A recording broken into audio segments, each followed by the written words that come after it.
Welcome to the first look of Camtasia 2022. My name is David and I hope you're well wherever you are around the world. So Camtasia 2022 just dropped and this is a first look, and the first thing that you'll find is that we have a new home screen. The home screen looks good. You'll see the get started, learn more, resources, etc. Now we've got a new project, new template, open project, etc. Now the first thing that is new is the home screen. Additionally, from the home screen, we now have additional recording options. So if you click on this particular ribbon, you're going now to see you have the option to record Camtasia video. This was there, but now we have the Audiate option to record via Audiate and also via Snagit. So if you don't have Audiate, you can install. If you have Snagit, you can just click on it and you're going to create your images. Now, that is the home screen. Let's look at what is available on the inside. Now, pretty exciting features. Hopefully they're going to be useful to you to create a lot of things. Now, to cut this off, one thing that you need to know is that if you want to pull up the home screen, you don't need to turn off your computer anymore or Camtasia. You just need to press on Control H, and once you do that, let's click on this Control H, you're going to pull up the home screen. So if you wanted to do a quick recording, open from a template, etc., more or less my assumption is that you can create more projects than one inside Camtasia at the same time, or different Camtasia projects on different Camtasia 2022. I do understand, you know what I mean. So let's just close this home screen. Now next up we have something I call new cursor effects. And this new cursor effect is the cursor path. Now I'll do a quick demonstration here. Let me just drag and drop this particular footage here, and now you can edit the cursor path. So let's say I have this video here and you can see the cursor is jumping all over. Let's say we want it to move from that section, so I can just click on the media, press on S to split, and then the cursor goes down, up, down, and then to the video that I want. So I want to remove, let's just delete these two clips and then bring this back here. Just go back home.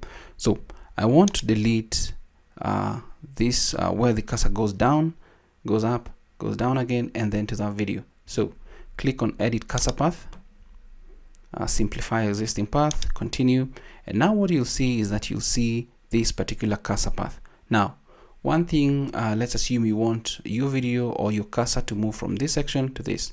Just click on this, press on delete, click on this, press on delete, click on this. Okay, sorry, shouldn't happen like that, but either way, what we're trying to do is we're trying to bring up everything in here.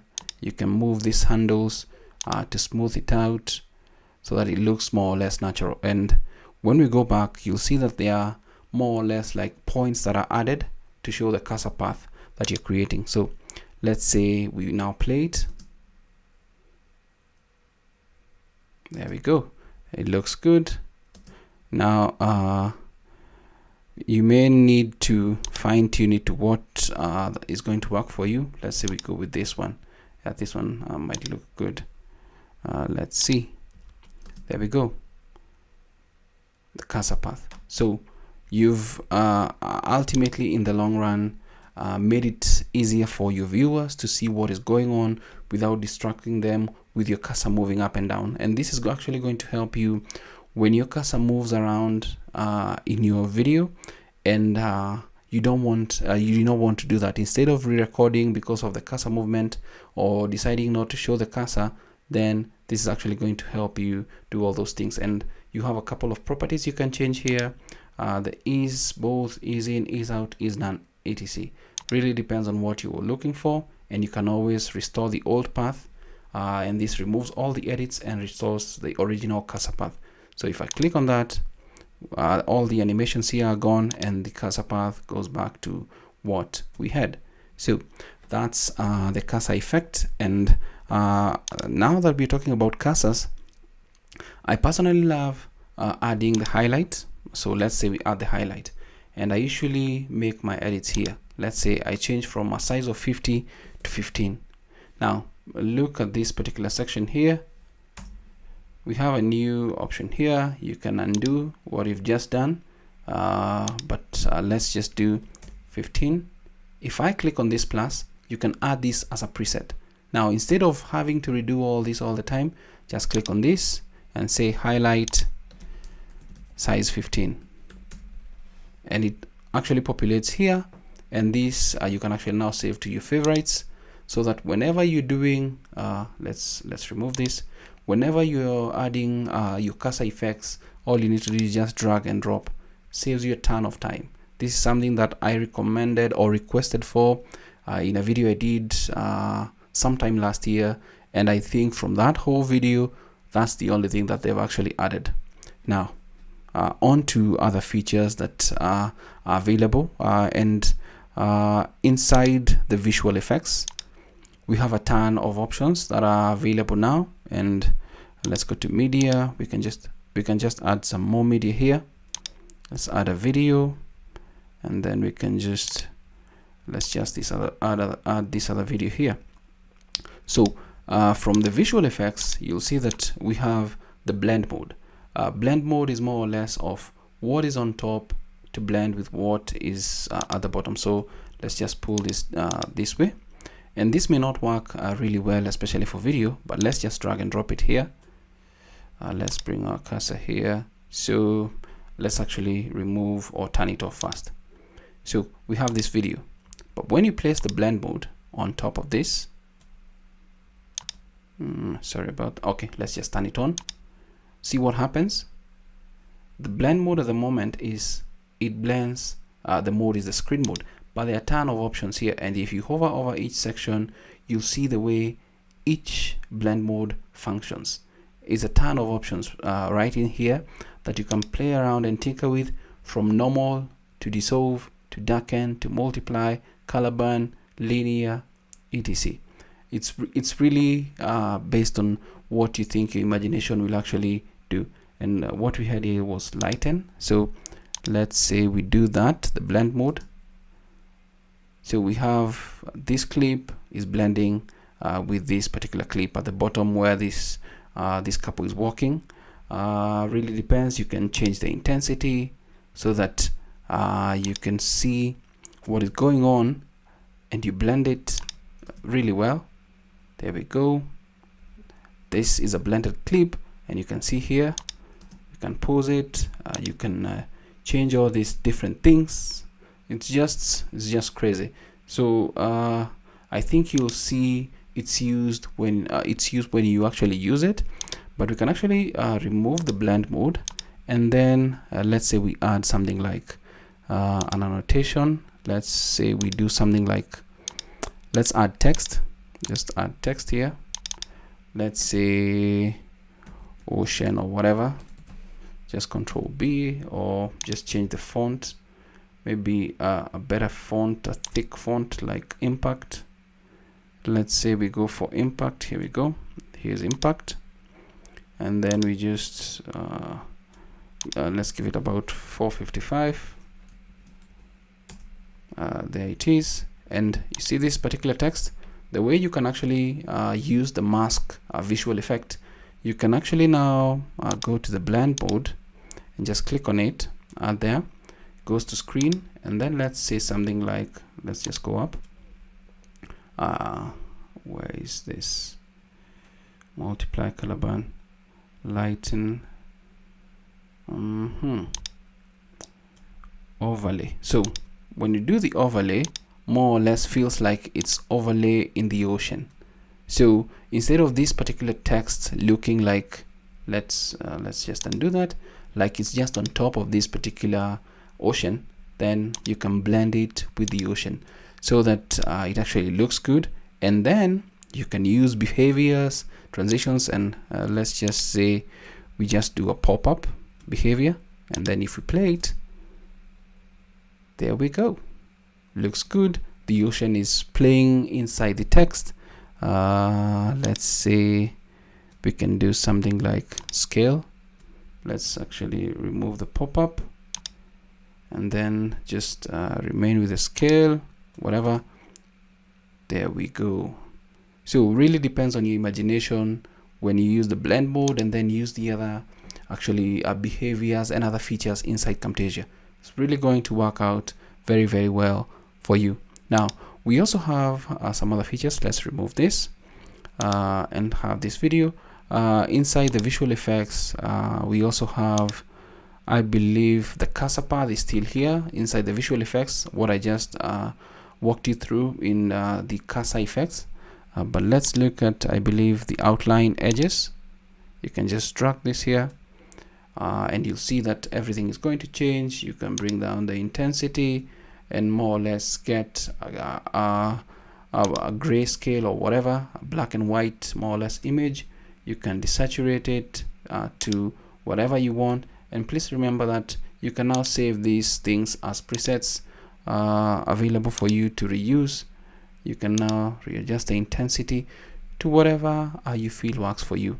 I'm not so sure how I'm going to use this, but more or less if you're working with things with edges, let's say a mountain, and actually that's what this looks like, then this might be of use to you. Now the one feature that I think I might use, and I might need to remove this clip, is I might need to use this particular clip. I might use this spotlight visual effect, more or less to draw attention to your viewers. And it's pretty awesome because, for example, right now you can see the spotlight is up somewhere here, so you can bring it down or just pull it back up so that the spotlight is somewhere here. So the spotlight is up there. Now here's where your imagination comes in. Mix this up with something like, let's say, an animation. Let's go to custom, just drop your custom here. Let's say you want to reveal this couple to somebody, then just do this, just drag this particular spotlight animation there or effect, and you see the effects here. And if we play this, let's just bring this back slightly. If we play this, let's play it from here. Begins like that, and then reveals the couple walking on the beach, etc. Really depends on what you think you're going to use it for. A good feature, I must say, especially when you want people to focus their attention on one area. You can do that to your advantage. You can change it and use this depending on what you want, change the animations, and you can actually use it to create different things. So you can actually let's say we add it here, somewhere here, makes this side a little bit darker. So what happens is you can actually now add some text here. Really works well. And as for the color, I believe, yes, you can actually change this to whatever you want. Let's see what we get if we just move this. Yeah, but I still, let's just do this white. So different things you can adjust here, save the effect based on what you've actually done, and reuse it where applicable. Really awesome stuff right there. But where I feel Camtasia 2022 has actually won, and it's in the libraries section. Now Camtasia 2022, in previous versions, the library has been limited, but now there's a ton of things: audio callouts, channel kit, cursor animations, cursor heroes, cursor packs, emphasis effects, expressive animations, fills and overlays, icons and glyphs, structures, titles, UI kit, etc. Now you can always download more assets, the paid assets and the free assets. That's up to you. But this is actually going to work out. For example, under the callouts, we have the counters. Counters you had to download, but now they come in pre-packed. You can just take this, drop it where you want it to be, bring it up there, scale it, Control Z, just click on it, scale it to what you want it to be, and actually Control Z, press on Shift so that it actually looks a little bit good. Control Z, press on Control. You can just do that to zoom in slightly. You can set it whatever way you want it to be, and then just fit it where you want it to be. And there is your timer up there. Works really good doing cooking show, or if you want to show what's coming up next. They are packed right inside Camtasia 2022 indicator and text. These are more or less like callouts. This, let's say we just drag and drop this here. So see what it see. Okay, you added a higher. Okay, that's okay. Continue, and we can actually just play it and see what it looks like. It's more or less like a call out for indicator etc. You can actually change the text, change the colors, if it's a rectangle, a circle, whatever. Just play around with it, see what is going to happen with this. But this is where I feel that Camtasia has really worked on and packaged this Camtasia 2022 into one of the products where you have all the things you need. If you need a flashy subscribe button, here we go. Just drag and drop it there.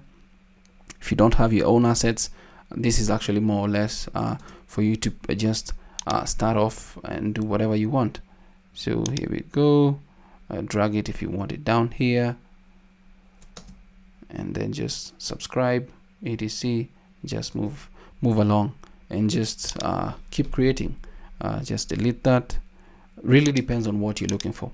So the library, you'll need to think around and see all these things that are available: fields and overlays, dark gradients. So I feel that this has really saved a lot of creators a lot of time in terms of getting or downloading these assets. You just need to look at what is available here: expressive animations, gesture etc. Let's just double click so you can see that. So highlight effect, you can use it the way you want it. For example, here, if you wanted to create some movement here, let's say we play this. There we go.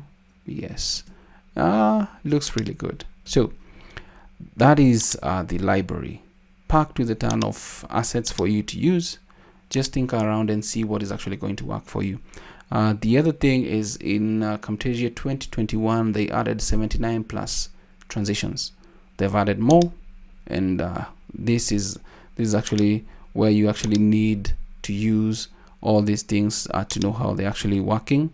Let's say we add this is the beach video. We have this one, and then let's say we go back to transitions, and let's say we go to the 3D. I believe we did not have this in 2021, but I'm not so sure, but I believe it's a new one. Let's see how it looks like. There we go. Now, where the transitions really work well is if you want to create slideshow videos. This is actually going to help you out and give you more effects for your videos. Card flip swap. Let's see how it looks like. That's how it looks like. You can adjust these different options here so that you can change how long this looks like, so that you can see and not confuse people, but looks really good. Perfect for creating slideshows. Try it out and see if it works out for you. We've got blurs, I believe. I believe there's a diagonal move, and this was not available. Let's see how it looks like, and that is what it looks like. Really seamless, and then whoosh, into the other clip. So it's up to you to try them out. The fades, the divisions, the fades, I believe we've got burn through fade. I think this is a new one, if I'm not mistaken. Looks like that. Remember, all these effects are there for you to use and try out and see what is going to happen. And solids, we've got, I believe this was not there, but let's see. There we go. Looks really good. Looks really good. And you can actually change all these things from this particular section if you wanted to. So I'll leave it up to you to go try out the transitions and see what works for your needs. Now we've got, I believe, the audio levels. The meter, the toggle, the audio meter bar here now has a slider. In 2021 it was introduced but did not have a slider. Now I've not tested this out properly to know how it works, but my assumption is it actually affects the audio on the timeline. So not really sure how it works. I would love to know if probably it brings up the audio. Let's say, actually, let's go to the library here. Let's see, can we get some audio? Let's just drag this here. Let's say, let's go back to the start. So it plays. We see it's -5.5. Let's just drop this down so there's no effect on the wave, but there's no audio. Once you do that, there's no audio in this particular project. So that is one thing you need to know. But now when you use it, you can actually set it to where you want it to be. Let's say you want it to be at around, let's say 0 dB, 0 decibels. You can input that figure, press on enter, and it's going to be at that particular point, then played. So the peak of this particular wave is actually going to be at 0 dB. So that is the audio meter. Now has a new slider for you to adjust, and let's assume we put it past 0 dB. Remember, it's actually going to clip, so you can see what it looks like. If it actually goes above that, let's see, I think this actually has been set in the right. Looks good, it's not clipping. But if your narration is clipping, you may need to use this and bring it to about 0 dB, 0 dB, or just minus from -3 to 0 dB will work well for you. So that's a good addition. What else? More or less of the final thing that is available here is that we've got a new export option.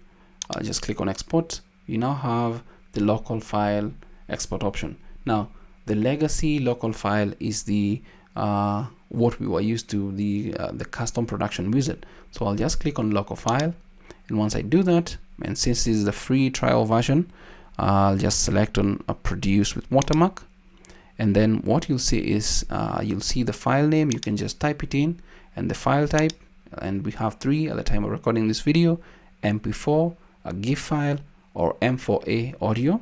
And then you can see the save location, and if you click on this, you'll see the advanced settings. I wish they would just change this arrow to look down, so that when you click, it's clearly down, and when you click it up, it goes back up. Anyway, that's a sideshow. But for the dimensions, if it's for a video, you can add custom dimensions, and they already have some few pre-populated for you, and you can click on custom and adjust this. And then the encoding, frame rate, keyframe every 5 seconds, quality. So if you slide this, it's going to be higher, and they give you this notification that if you set it 75% and above, there is not much change in quality, the audio, the bitrate, etc. And once you're satisfied, click on export. Let's just cancel and then look at the legacy local file. Just click on that, and then since the free version, for trial purposes, just produce with watermark, and you get the old custom production wizard. Now the one difference here with the local file MP4, let's just jump this, is that if you have closed caption files available in your video, when you use this export local file, then please note that the closed captions are actually going to be converted into open captions, in that they're going to be burned into the video. Now that's what I've discovered from testing it out, testing Camtasia 2022 out. There are a ton of features that are actually going to help you out, especially if it is your first time trying out Camtasia. For people who have used Camtasia, some of these subtle changes and updates may not really work out for you, especially if your workflow doesn't really require the updates that have been made. But I feel that this is actually going to be a game changer, and for me, especially for this audio meter, and also the cursor effect, the cursor path really works well for me, and also being able to actually save these my custom cursor effects. I wish it was possible to actually mix them up, like if for my videos I do the highlights, and then I do the rings, the sound, and then the rings, the sound for the right click and the left click. I wish it was possible to actually just combine them, such that when I come to cursors, I know that if this is a particular cursor effect that includes the highlight, the left click and the right click and the sounds, I just take it and drop it onto my video and I'm done. But this is highly welcome. But this is a fast look on Camtasia 2022, all the new effects that are available from what I've seen. Hopefully there are a ton of more effects available. So that's it from me. My name is David, and I hope that this video has actually enticed you, if you're new to wanting to own or purchase Camtasia, to do that. Check out the link in the description. Until next time, stay safe and never stop learning. Thanks for watching.